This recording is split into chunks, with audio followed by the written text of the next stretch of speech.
Hello Banban fans, it turns out that scientists have connected more than 3 genomes in one organism, and got this, an absolutely wild and very dangerous creature. Can you imagine? In Givanium creatures, it is dangerous to combine more than 3 genomes. For example, most likely it happened with this monster. It is in his secret Easter egg room that you can find a note about unique hidden cases on which scientists tested various combinations of more than 3 genomes. And by the way, the Givanium itself also comes as a separate genome, so the cases known to us from the previous chapters are just the limit of adequacy. Today I will tell interesting details about the work of the kindergarten and its laboratory from other notes, what we managed to learn from the notes in the secret room with the monsters Tamataki and Chamataki. So it turns out that the genomes are mixed and one prevails, the rest are gradually washed out of the body. So if, for example, this turtle was calm at first, then it could go into an aggressive state later. By the way, Stingerflin is the ultimate case because it has only 3 genomes. Have you noticed how much he philosophizes in the game? Why is there philosophy? For the first time we find him in the middle of a huge room, busy with meditation. Apparently, this practice allows him not to lose his temper and remain calm. From the Stingerflin in the game, we find as many as 3 pieces of paper, exactly 3 updates in a row. It is noteworthy that when creating the Stingerflin, scientists used such a version of the Givanium, which made it possible to obtain peaceful and obedient captains Fidels known as the 12 case. The little Fidelses were capable of arithmetic. According to scientists, this highlighted their some ingenuity compared to other monsters that did not have a human genome, and apparently in the Stingerflin this effect manifested itself in the rapid growth and development of his body.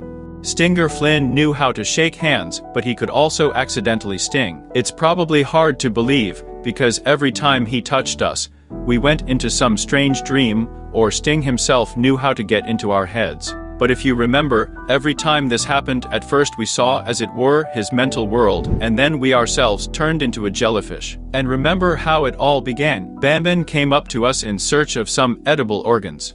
But he left disappointed. These were the Stingerflin's memories, and for some reason we saw them. Here is his room. Here is a blank slate. Subsequently, scientists recorded the number of handshakes and stings. In the corridor we come across a snail Selenium. And she speaks that we're new. Which also proves that this is a Stingerflin's memory. The snail recommends that we leave, otherwise they will come soon, apparently scientists mean. According to this note, Sting was aware of who he was, and in principle, when he met him, he told us that he would like to live the life of an ordinary jellyfish somewhere in the ocean and eat shrimp. You can talk about the Sting for a long time. I'll just say for now that we shouldn't be afraid that he will eat us. But it's better not to get caught by him once again. And now let's look at another update of the Banban case, which led to what we saw in the 3rd part. It turns out that Banban mutated, or rather, it was mutated by scientists using a new version of Givanium, which they had to be banned from using. This modification was supposed to calm Banban, but it turned out exactly the opposite. It is noteworthy that he did not become so forever, but as if he was experiencing seizures. And in addition, he uses some kind of sedative himself, perhaps it helps him restrain himself. And in the 3rd part, we finally found the case of Banbalena, although it does not specify who owns the genome for its creation. But there is a sentence hinting at a direct relationship to the Banban case. And so it turns out that nothing is particularly clear from this note, that is, of all the cases found in the 3rd chapter of the Banban, this one, in my opinion, is very difficult to understand. And of course, we came across ordinary notes, not signed in any way, and slightly revealing the details of the workflow. One of these is found at the very beginning of the game. It's called a lost letter. The unfortunate worker is out of luck. When everyone had already gone home, he was the last to linger in the toilet, and when he came out he came across a giant bird, either Opila or Tartarus, and it looks like it was the end of his career. Reveals the ambiguous attitude of some scientists to what they do. On the one hand, when we read any cases, it all comes down to whether it is worth presenting a new copy to customers or not, and on the other hand, employees are extremely dissatisfied and fear the results of their activities, as in this letter, which is not easy to find, because first you need to get a green card, and then do not forget to return to the medical zone, where we made Banbalena, and there will be a door with a code. Unfortunately, I did not find what it corresponds to. But that's the combination, and why I could not find such a combination. It's very interesting what we're talking about. In principle, one could assume that the letter refers to the Stingerflin, since throughout the game he behaves to some extent in a similar way and simply drags other monsters. On the other hand, the Sting is quite reasonable according to the notes, and here any other such huge monster could be meant. I'm still not sure who it is. But the behavior is a bit childlike, maybe a huge Captain Fiddles, or maybe Zolfius in addition. But let's look at this note in Jumbo Josh's room.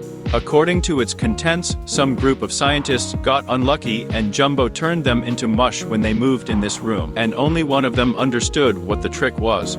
He wrote this note. Next to this letter, you can find an audio cassette. When using it, either it or part of it appears again, which says this.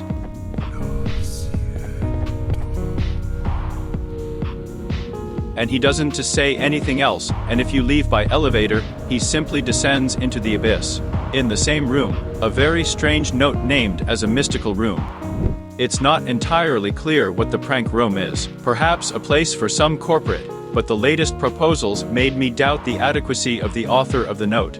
Maybe it was some kind of clone, or a jester. This is what the monster looks like from the piece of paper that we find after the battle with Tamataki and Chamataki. He stands next to Zolfius, who by the way has eyes. And perhaps they were some kind of horror. Did he also have to work in a kindergarten? And there are notes in the dark part of the paper. Personally, I immediately recall a child's drawing of a Banban in the dining room, but this piece of paper does not give us any clarity, or at least a hint, except for a small hint at this same jester.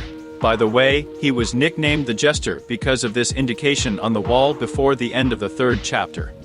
Well, we've covered almost everything. After all, there was a children's note in the dining room. Where does it say that the jellyfish brought everyone here? But Miss Mason for some reason strongly dislikes her, even hates her. It's very interesting why. And by the way, this is confirmation that she is alive and perhaps Uthman is also somewhere with them. But let's remember the words of the Stingerflin, that no matter how he uses adults, he will leave only one alive. According to the logic of things and luck, we must stay alive until the end of the whole story, but none of them will remain. The analysis this time turned out to be rather superficial, but this time I would like to put more emphasis on specific characters in separate videos. Subscribe so as not to miss new videos. This is a bombastic world for now, baby.